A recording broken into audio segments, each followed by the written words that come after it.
एक अमेरिकन पत्रकार एक बहुत बड़ी जानी मानी हस्ती का इंटरव्यू लेने के लिए जा रहा था। सामने वाला आदमी भी बहुत बड़ा बिजनेस टाइकून था, लेकिन दिक्कत की बात वो थी कि दोनों एक दूसरे को जानते नहीं थे और उस समय में गूगल टेलीफोन ऐसा कुछ था नहीं कि लोग एक दूसरे के बारे में ज़्यादा से ज़्यादा जान सकें।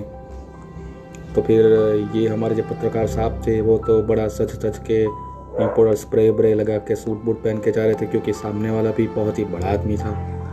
तो फिर उसे भी लगना चाहिए कि उसका इंटरव्यू लेने वाला भी दमदार है। बिजनेसमैन के बंगले पर पहुंचे तो बंगले पे ना ही कोई आदमी था, ना ही कोई नौकर चाकर, कुछ भी नहीं। तो उसे लगा कि भाई साहब बड़े आदमी है तो वेटिंग करना तो बनता है। 1 घंटा 1.5 घंटा हो गया, कोई नहीं आया। अचानक उसने सोचा कि चलो पूरे बंगले की आसपास देख के पूरी वो क्या कहते हैं, वॉकिंग कर ले। वॉकिंग करते करते उसने बागीचे में देखा तो बागीचा में एक माली बैठा हुआ था। तो उसने सोचा कि पूरे बंगले में कोई नहीं, सिर्फ एक माली ऐसे बैठा है, ऐसा क्यों है। तो फिर चीचक कोई ऐसा कुछ हुआ उसे, लेकिन वो कुछ बोले उससे पहले माली ने कहा कि भाई साहब यहाँ आइए, आपको किसका काम थे।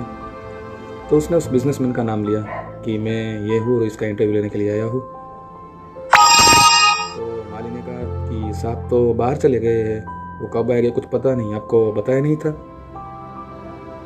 2 मिनट पहले तो उसे भी गुस्सा आया कि इतना सच सच के आया हो तो ये सब क्या है, मेरी तौहीन, ऐसा वैसा कुछ। लेकिन पूरा गुस्सा दबा दिया कि चलो चलता है, बड़े आदमी हैं। तो माली ने कहा कि आप जो जो क्वेश्चन उससे पूछना चाहते थे वो मुझसे बात कर लीजिए, कल साहब आ जाएगी तो आपकी एक प्रैक्टिस भी हो जाएगी। तो 2 मिनट पहले तो उसे भी यही लगा कि इस माली को क्या आता होगा, उससे मैं क्या बातचीत करूं। फिर लगा कि इसका आइडिया पूरा नहीं है। दोनों के बीच 5-10 मिनट तक इंटरव्यू की सारी बात चली। सारे क्वेश्चन जो उसे बिजनेसमैन से पूछने थे वो सब माली से पूछे, लेकिन हर बात में उसके सारे जवाब जो उस माली ने दिए वो कट टू कट वो बिजनेसमैन देता है वैसे लगे। उसकी बोलने की स्टाइल, उसके जवाब की स्टाइल, सब कुछ वैसा। तो वो सब हो गया। फिर बाद में उस माली ने उस इंटरव्यूअर का नाम पूछा कि भाई पत्रकार साहब आपका नाम क्या है। तो बड़ी ही रूडली उसने कहा कि भाई तू 2 टके का मालिक, तुझे मैं क्यों बताऊँ कि तू कौन है, मैं कौन हूँ, ये सब कुछ। नेक्स्ट डे उसने जब अखबार में देखा तो वो भी शॉक रह गया कि जिस बिजनेसमैन का वो इंटरव्यू लेने गया था वही माली के बेस में वहाँ पे बैठे थे। और उसकी आदत होती थी कि हर इतवार को पूरे बंगले में सबको छुट्टी देते थे और गार्डनिंग वो अकेले करते थे, गार्डनिंग वाले कपड़े पहन के मालिक के।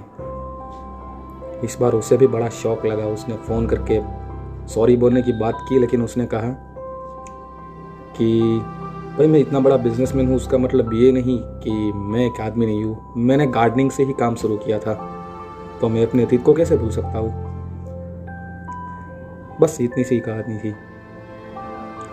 किसी ने बहुत खूब लिखा है कि जो खानदानी रईस होते हैं वो रखते हैं अपना मिजाज नर्म। आपकी दौलत बता रही है कि सॉरी जो खानदानी रईस होते हैं वो अपना नर्म मिजाज रखते हैं, आपका लहजा बता रहा है आपकी दौलत नहीं है। Thank you.